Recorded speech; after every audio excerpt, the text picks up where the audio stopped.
네. 첫 주제는 문 대통령의 검수완박 물음표. 자, 검수완박을 문 대통령이 어떻게 해석하느냐 이 부분인데요. 어제 오후에 70분 정도 김호수 검찰총장을 면담을 했습니다. 그래서 검찰의 입장도 들었고 또 검찰의 자정 노력도 주문했는데 눈길을 끄는 발언은 이 부분입니다. 일단 검찰의 공정성에 대해서는 검찰 수사 공정성을 의심하는 것이 엄연한 현실이다. 자기 개혁과 자정 노력을 해야 된다라고 김호수 총장에게 주문을 했고 이어서 개혁은 검경의 입장을 떠나 국민을 위한 것이 돼야 한다. 입법도 그래야 된다라고 얘기를 했습니다. 자, 여기서 입법도 그래야 된다. 이게 지금 민주당에게 하는 얘기인지 아니면 원론적인 얘기인지 이 부분인데요. 일단 김우수 총장 얘기와 윤호중 민주당 공동 비대위원장의 해석은 약간 달랐습니다. 이 해석을 듣고 분석을 해보도록 하겠습니다.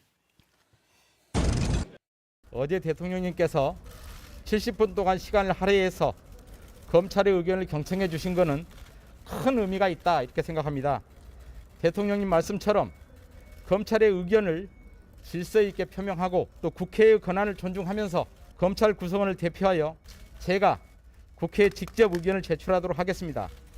대통령께서 말씀하신 것도 검찰과 경찰 사이에 권한을 조정하는 문제가 아니라 어떻게 해야 궁극적으로 국민의 권익을 지키고 국민의 인권을 지키느냐 이 기준으로 검찰 개혁을 해달라라는 주문을 하신 거죠. 시기 조정의 문제는 아니라고 봅니다. 네, 윤호중 비대위원장의 말, 시기 조정의 문제는 아니라고 봅니다. 즉 대통령이 속도 조절을 주문한 건 아니다라고 윤호중 비대위원장은 해석을 했는데 두 분은 어떻게 보시는지요? 일단 박원석 의원님은. 근데 저 두 얘기가 사실은 다 맞을 수 있죠. 아, 그래요? 왜냐하면 대통령이 본인의 심중이 드러나게 메시지를 명료하게 내기 어려운 상황이에요. 사실은 김호수 총장이 그 사표를 던졌을 때 그 사표를 수리하기도 반려하기도 이게 간단치 않은 굉장히 곤혹스러운 상황이다.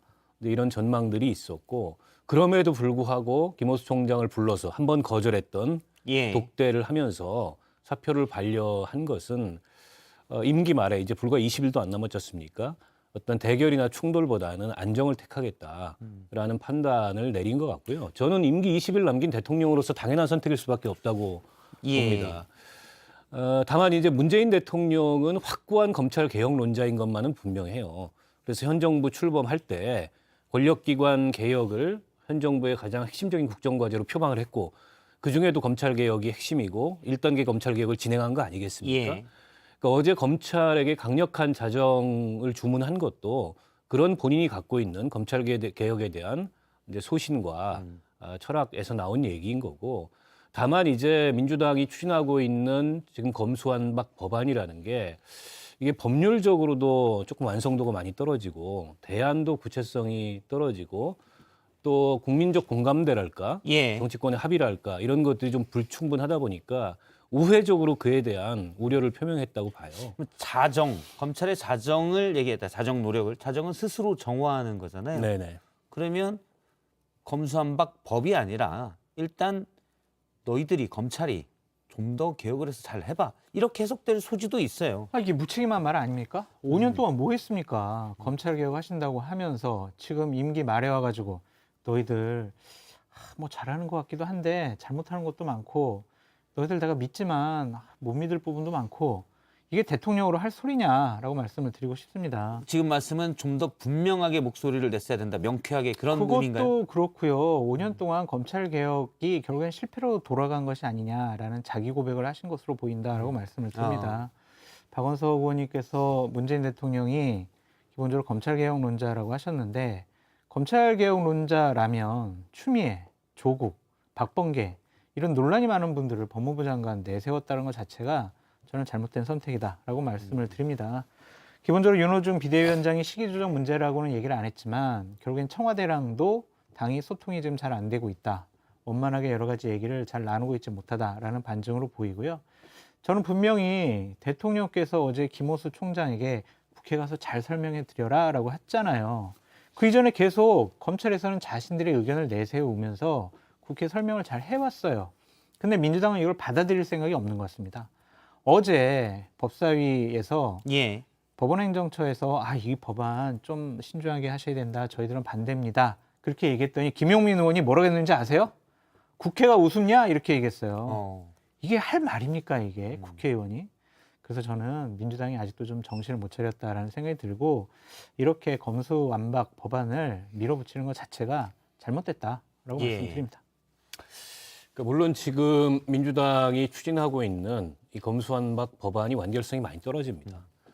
그리고 어쨌든 형사사법 체계를 바꾸는 이런 큰 개혁을 하는 데 있어서 국민적 공감대나 정치권의 합의 중요해요. 그런 걸 무시하고 무조건 이제 뭐 시기를 정해놓고 그때까지 하겠다라는 것에 공감하기 어렵습니다. 그러나 궁극적으로 검찰이 갖고 있는 수사권과 소추권을 분리해서 좀 더 현대화된 형사사법 체계를 만들 필요성마저 부정할 수는 없다. 예. 사실은 그건 과거에 국민의힘도 주장했던 바고 지금 국민의힘 원내대표인 권성동 의원도 주장했었던 바예요. 오늘 이제 4당 원내대표가 긴급 회동을 정의당 배진교 대표 제안으로 했는데 그 자리에서 아직 이제 합당되기 전인 국민의당 원내대표인 권은희 의원이 그 얘기를 했어요. 권성동 대표를 향해서 과거에 그런 시절이 있지 않냐. 예.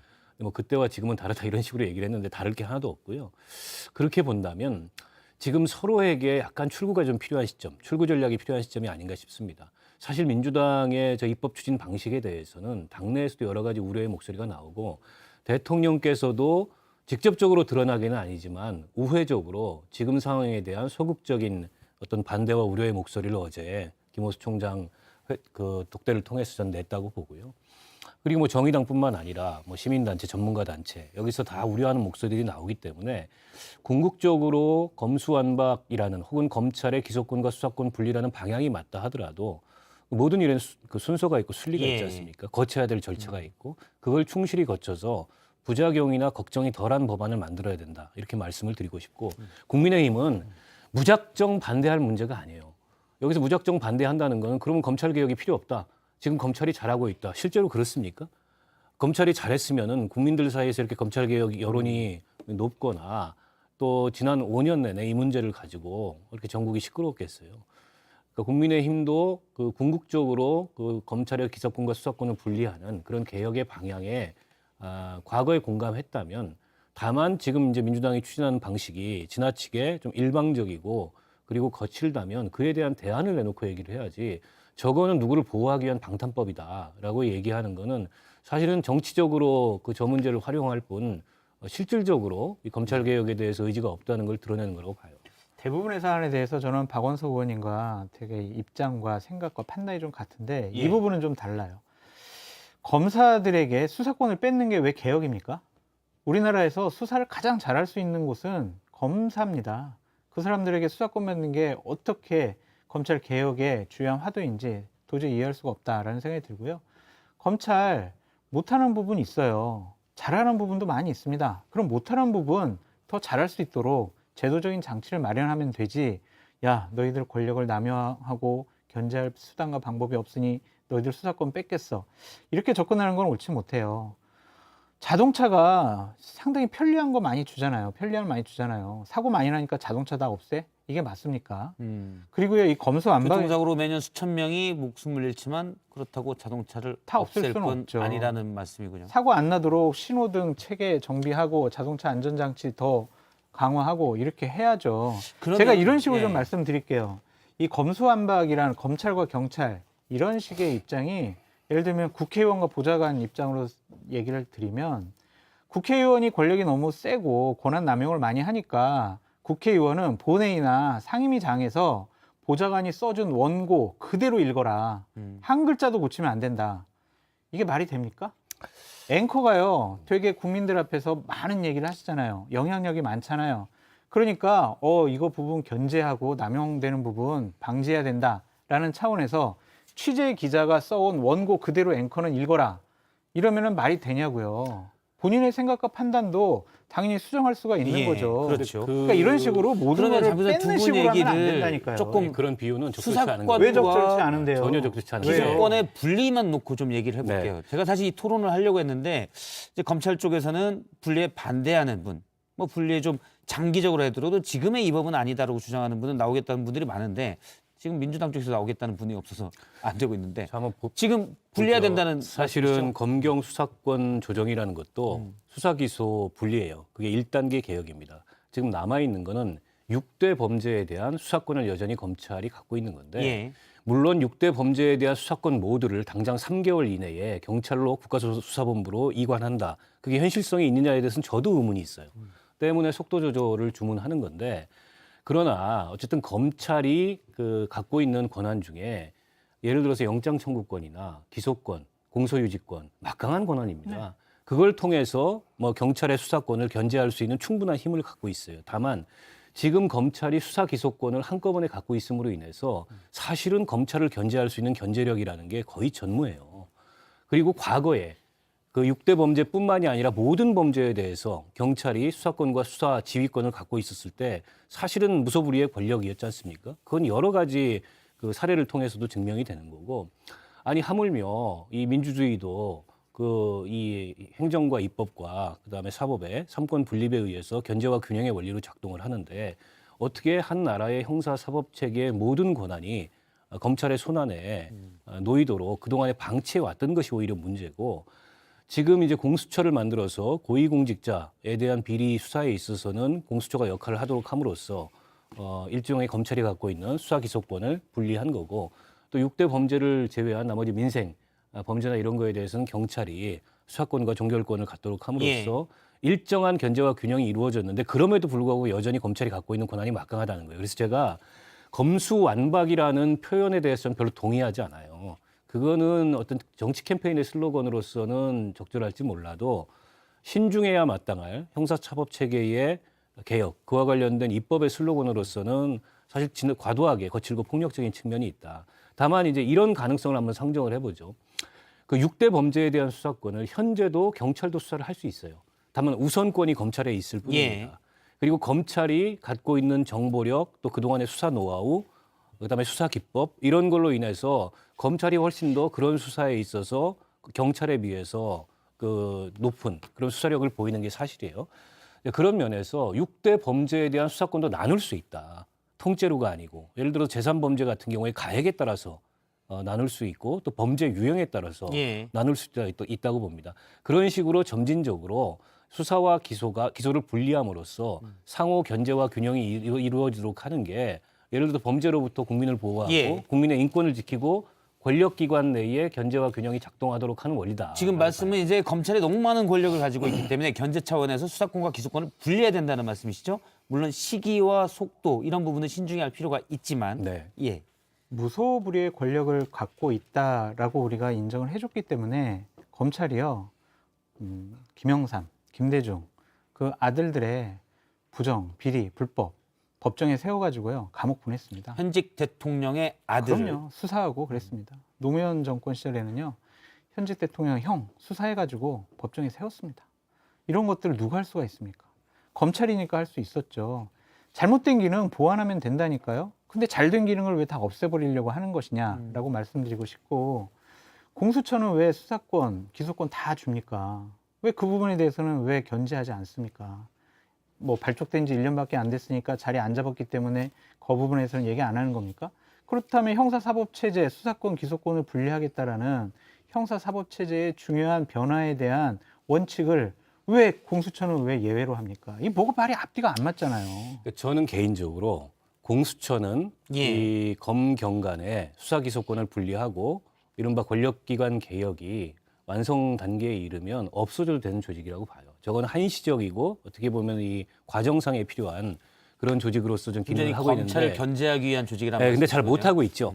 사실은 공수처가 지금까지 뭐 1년 4개월 동안 한 일이라고 보면은 별다른 수사력을 보이지 못하고 오히려 논란만 일으켰던 게 사실이기 때문에 무용론이 나오는 게 맞는데 근데 이런 거죠. 검찰이 막강한 권력을, 무소불위의 권력을 갖고 있었기 때문에 권력형 비리에 대처할 수 있었다고 얘기하지만 반대의 사례도 얼마든지 있어요. 검찰이 그런 무소불위의 권력을 가지고 재벌들, 대기업들이 연루된 그런 사건들에 있어서 봐주기 하고 못 그다음에 봐주도록 하게 만들어야 아니 그 못 제도적인 봐주도록 하는 장치로. 것이 그 제도적 장치가 바로 수사권과 기소권을 분리함으로써 상호 견제가 이루어지도록 이해가 하는 안 거예요. 돼요. 그게 왜 이해가 안 돼요?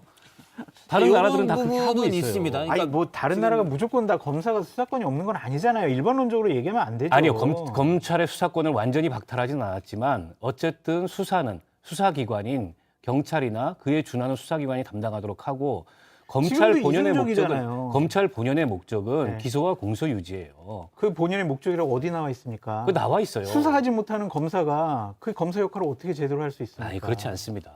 수사하지 않는다 하더라도 어쨌든 그렇다 그래서 검찰이 기소할 때 수사된 결과를 안 들여다봅니까? 다 들여다보고 그리고 지금도 보안 수사 요구권이 있잖아요. 경찰에 대해서 그 보강 수사 요구권까지 다 박탈하자는 방식에 대해서는 저는 반대예요.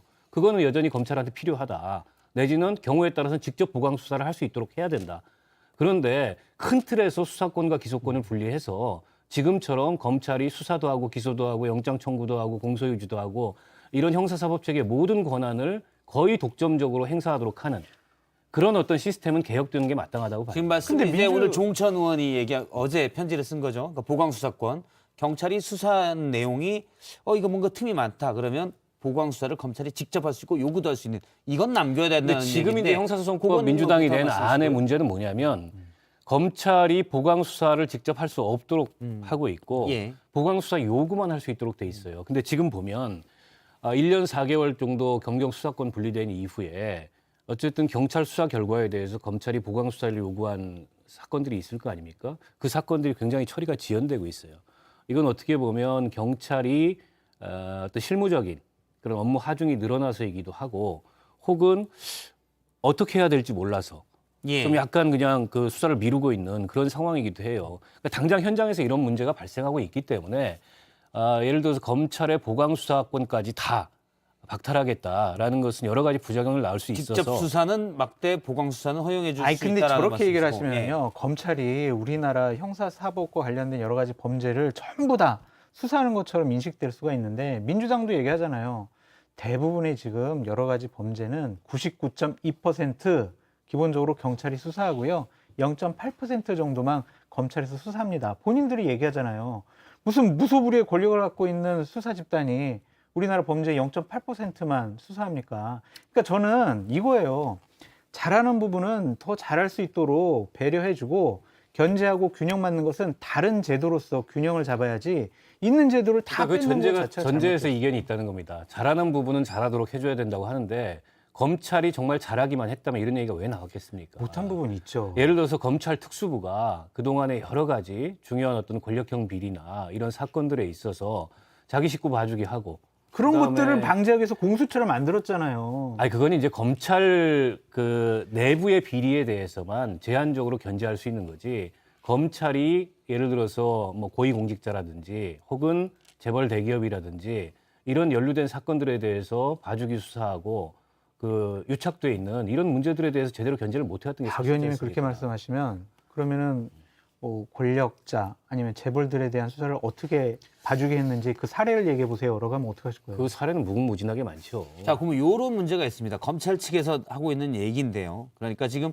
검경 수사권 조정에 대해서는 미국에서도 일부 청에서는 검찰이 수사권과 기소권을 다 가지고 있는 경우도 있고요. 그러니까 제한된 범위 내에서 수사권과 기소권을 다 가지고 있는 검사들도 있습니다. 주정부 연방정부다 네, 달라요. 달라서 사례가 다. 상황에 따라 다르고. 그런데 검찰의 주장은 점점 사건이 복잡해지고 진흥범위 늘어나고 특히 대기업 비리 같은 경우 기소를 하는 사람들이 제대로 수사를 더 잘할 수 있다.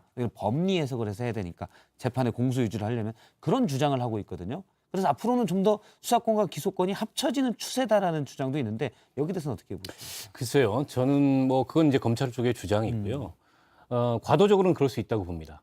왜냐하면은 그런 사건에 있어서 경찰의 수사력이라는 게 아직 검증돼 본 적이 예. 없기 때문에. 그러나 예를 들어서 그런 수사 인력들이 경찰에 가서 수사를 하면 돼요. 수사를 담당하고 있는 기관에 가서 일을 하면 됩니다. 예를 들어 법률가들도 경찰에 가서 일을 하면 돼요. 예. 뭐 우리 그런 사건이 우리나라에만 있겠습니까?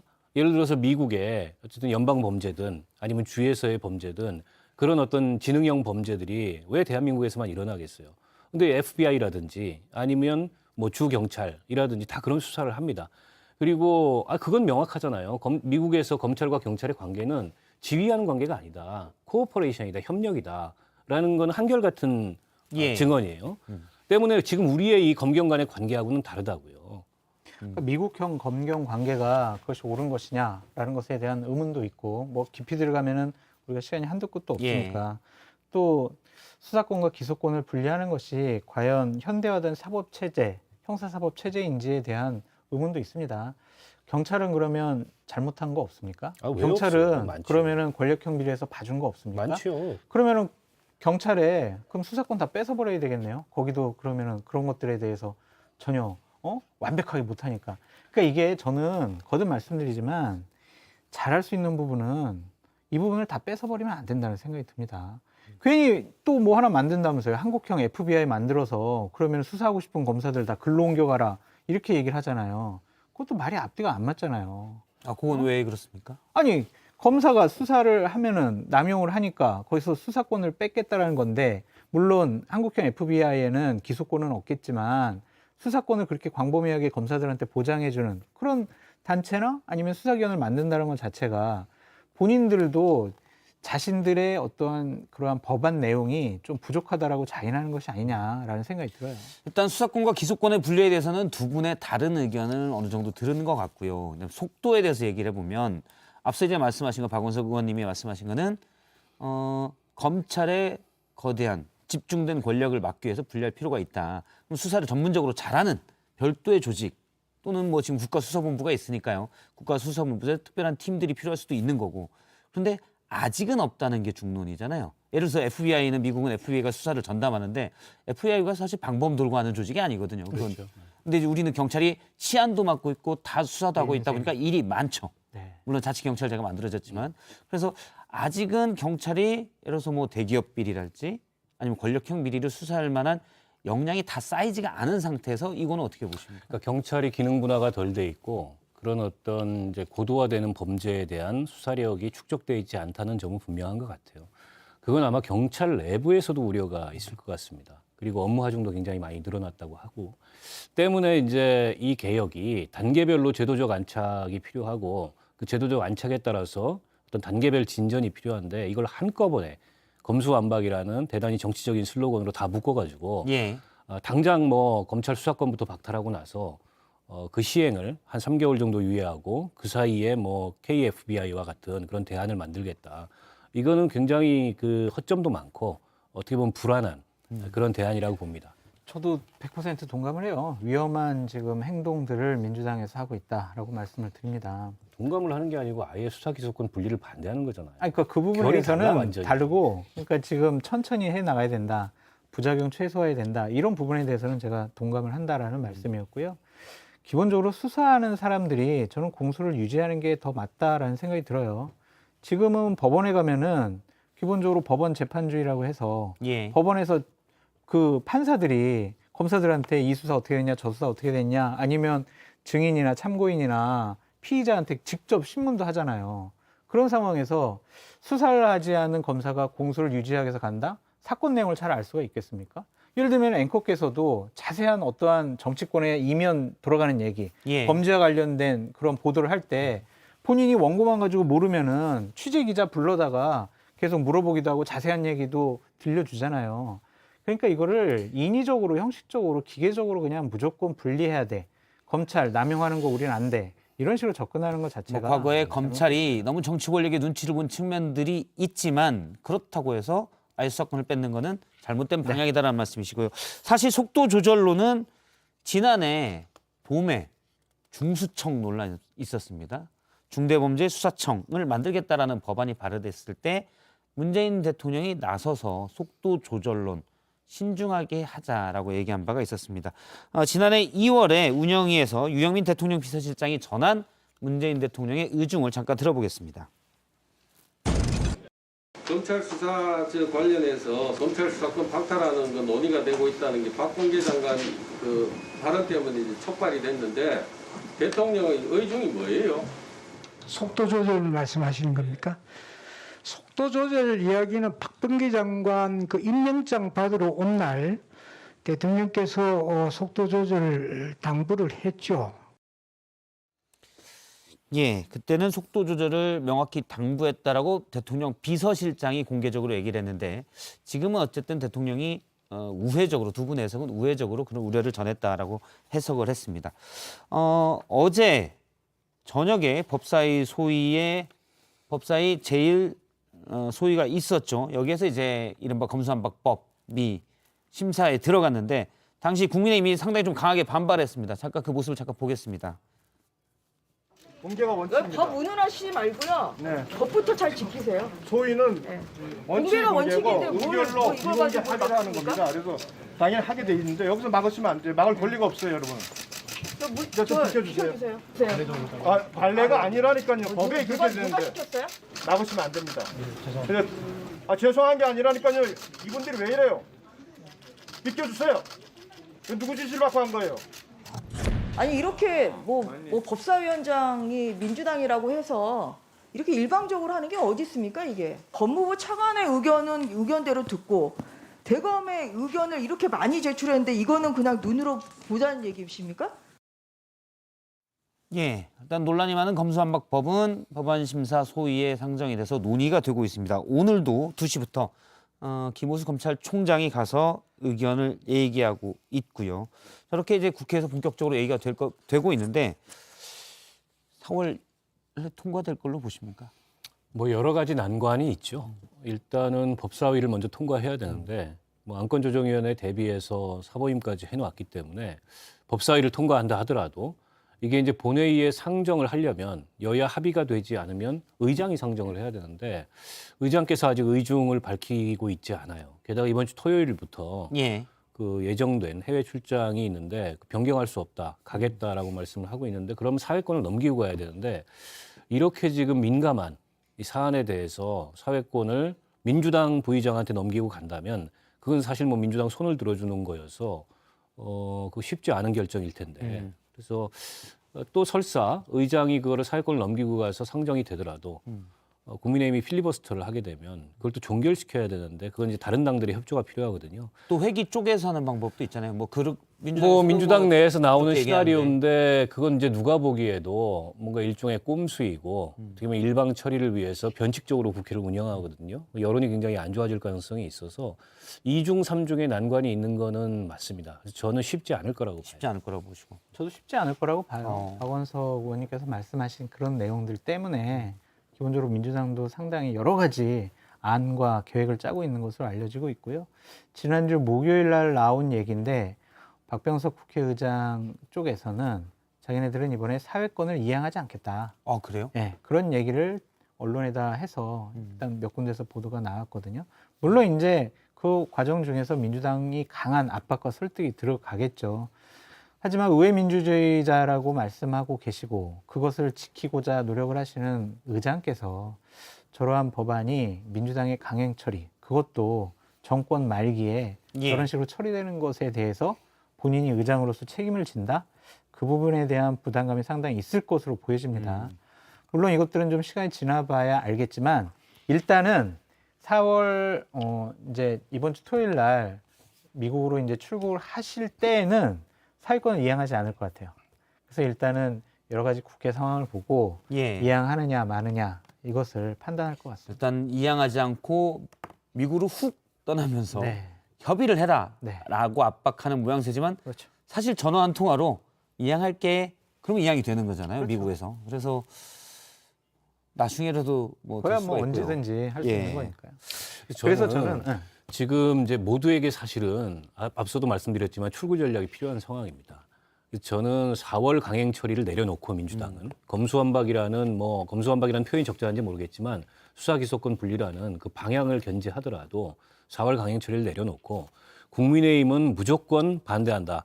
수사기소권 분리는 반대한다. 이런 입장을 내려놓고 시간을 좀 갖고 거쳐야 될 절차들이 있어요. 공청회도 해야 되고 각계 전문가들 의견도 들어보고 또 이해관계자들이 여러 있지 않습니까? 의견을 종합해서 시한을 정해놓고 그 시한 내에 충분한 논의를 거쳐서 각각 법안의 완성도를 높여서 그때 가서 합의 처리를 하든가 아니면 합의 처리가 안 된다면 그때는 민주주의의 원리에 따라 다수결 처리를 하든가 지금 이 대통령 임기를 불과 20일도 안 남겨놓고 일방적으로 이렇게 국회에서 법안 처리를 하는 것은 사실 처리 자체도 어려울 뿐더러 좋은 결과를 낳을 수 없기 때문에 일단 이걸 좀 유보하고 예. 논의를 하자라는 저는 의지입니다. 기본적으로 민주당이나 문재인 대통령이나 박병석 의장 다 눈치를 보게 될 것 같다라는 생각이 듭니다. 무슨 눈치냐면 여론의 눈치를 볼 수밖에 없다.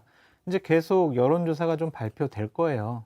지방선거를 앞두고 만약 국민 대다수가 이 법안 강행 처리에 대해서 반대한다라는 예. 여론이 확인이 되면은 민주당으로서는 이거 밀어붙이는데 상당히 좀 부담감을 느낄 수밖에 없지 않을까라는 예. 생각이 들고 민주당은 진짜 나빠요. 정말 내로남불 정당이다라고 말씀드릴 수밖에 없는 게 우리 생각해 보세요. 한 달 보름 전에 윤석열 당선인이 청와대 집무실 용산으로 옮기겠습니다라고 했을 때 뭐라고 했어요?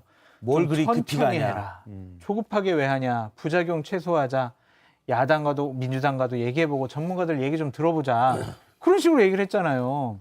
근데 이렇게 형사사법 체계를 근본적으로 바꾸는 중요한 법안을 기본적으로 몰아붙이려고 그런다? 이게 말이 됩니까?